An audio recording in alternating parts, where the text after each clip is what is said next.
사이다 무비튼. 그 당시에 초등학교 3학년이었던 나는 엄마의 재혼 상대였던 새아빠에게 학대를 받고 있었습니다. 엄마가 일 때문에 저녁 늦게 들어오는 것도 있지만 그럴 때는 술주정뱅이인 새아빠와 둘이 있었고 내가 마음에 안 든다고 하면서 자주 때렸습니다. 여린 마음에 엄마한테 말할 수 없기도 했고 그럴 때 어슬렁어슬렁 집에 들어가면 언제나처럼 폭행을 당하기만 했습니다.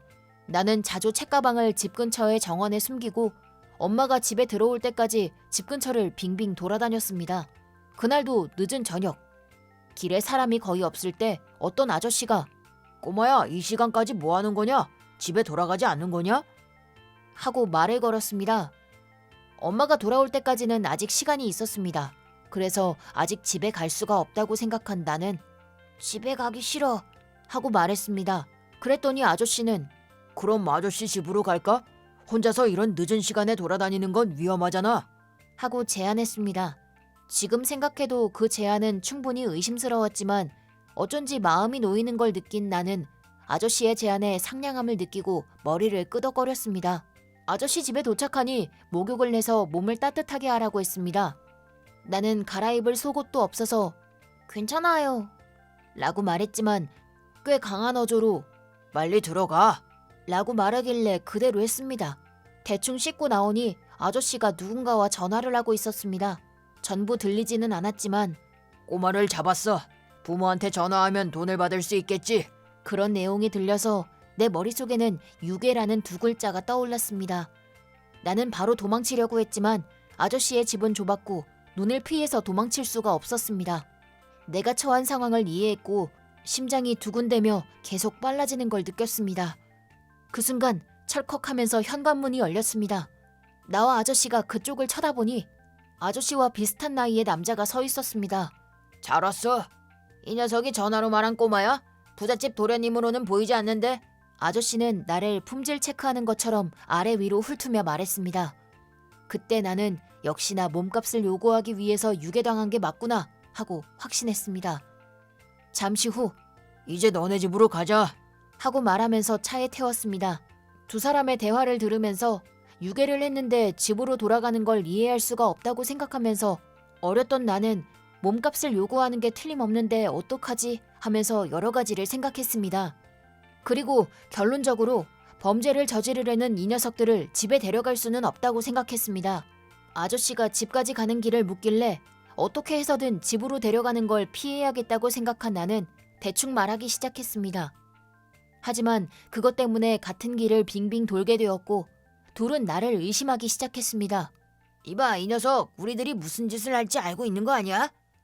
바보 같은 소리 하지 마. 이런 꼬마가 뭘 알겠어. 그런데 아까부터 계속 같은 장소를 맴도는 것 같은데." "이봐 꼬맹이, 정말 이 길이 맞는 거지? 대충 말하면 가만두지 않는다." 아저씨가 나를 째려보았습니다. 나는 무심코 "어두워서 길을 모르겠어요. CU가 있으면 그 근처인데요. 이 근처에 CU는 없나요?" 라고 말했습니다. 집 근처에 CU가 있는 건 맞지만 내가 그렇게 말한 건 다른 의도가 있어서였습니다. 그 CU의 주차장에는 자주 폭주족들이 모여 있었습니다. 폭주족이라고 해도 아이들한테는 상냥한 사람들이어서 혼자서 돌아다니는 나한테 "꼬마야, 추우니까 이거 먹어" 라고 하며 매번 호빵이나 음료수를 사줬습니다. 그 사람들이 있으면 분명히 구해줄 거라고 나도 모르게 기대했습니다. 자동차가 CU 주차장에 들어가니 거기에는 내가 생각한 대로 폭주족이 모여 있었습니다. 하지만 오늘은 사람이 적었습니다. 아저씨가 "잠깐 뭐 좀 사올게" 하고 말하고는 차에서 내렸습니다. 나는 창밖으로 얼굴을 내밀면서 폭주족들이 나를 눈치채도록 했습니다. 하지만 폭주족들이 내 신호를 알아채기 전에 아저씨가 나의 이상한 행동을 눈치챘습니다. 그리고 차에 돌아오자마자 "이봐, 이 자식 역시 알고 있었어. 창밖을 향해서 도와달라는 움직임을 보였다고." "뭐? 정말이야? 이봐 꼬맹이, 왜 멋대로 행동하는 거야?" 그러지 않았어요. 아는 형이 있어서 손을 흔든 것뿐이에요." 뭔가 믿을 수 없는걸? "이봐, 우선 돌아가자" 라고 말해서 나는 절망했습니다. 차는 처음 왔던 길을 되돌아 어두운 산길을 달렸습니다. 어떡해, 죽을지도 몰라 라고 생각하니 앞에 앉아있던 아저씨들이 이봐, 저건 뭐야? 라고 말했습니다. 뒤를 돌아보니 거기에는 오토바이가 몇 대 있었습니다. 저건 폭주족 형들이다. 내가 보낸 사인이 저 사람들한테 닿은 것 같아서 기뻤습니다. 참, 뭐야 저것들은. 빨리 딴 데로 가버리라고. 뭔가 우리 차를 슬금슬금 따라오는 것 같은데. 뭐라고? 야, 역시 아까 뭔가 신호를 보낸 거냐? 아무 짓도 안 했어요. 그럼 왜 따라오는 거냐고, 이 젠장. 이것저것 말하고 있는 사이에 몇 대밖에 없었던 오토바이의 수가 늘어서 5대가 되었고 우리 차를 뒤에서 같은 속도로 따라오고 있었습니다. 이봐, 뭔가 수가 늘었는데? 기분 탓이야.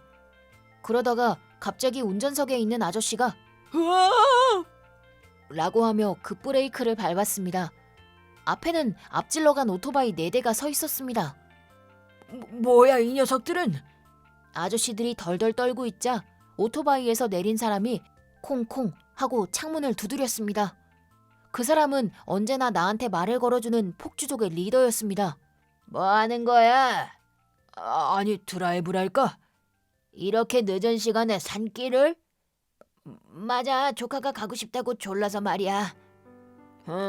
꼬마야, 그런 거야? 나는 낼 수 있는 최대한 큰 목소리로 아니야, 이 사람들 아까 나를 유괴해서 돈을 받아낼 거라고 했어.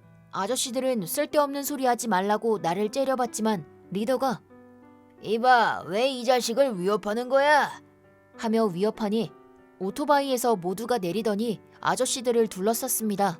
그러고는 이 녀석들 내리게 해 라고 말하면서 아저씨들의 차를 엉망진창으로 만들었습니다. 내려줄게. 그러니까 살려줘 라고 말하며 문을 열고는 나를 내리게 했습니다. 리더는 나를 범인들로부터 떨어뜨리면서 이제 괜찮아. 네가 신호를 보내는 게 이상하다고 느껴져서 여기까지 온 거야. 대단하네. 그렇게 말하니 긴장이 풀려서 하고 크게 울었습니다. 리더는 내가 울음을 그칠 때까지 내 머리를 상냥하게 쓰다듬어 주었습니다. 그 후 남자들은 폭주족들이 경찰에 신고해서 금방 체포되었습니다. 게다가 엄마 쪽에서도 아들이 돌아오지 않아요 라고 경찰에 신고를 해서 나는 해방되고 나서 엄마와 만날 수 있었습니다. 엄마는 내 얼굴을 보고는 울면서 꼭 껴안았습니다. 무사해서 다행이야. 그랬더니 리더가 당신 엄마잖아. 좀 더 애 좀 제대로 보지 그래? 이 자식 아버지가 있는 집에 돌아가기 싫어서 매일 이 주변을 방황하고 있다고. 그 말을 들은 엄마는 놀라면서 나한테 정말이냐고 물었고 나는 새아빠에 대해서 전부 말했습니다.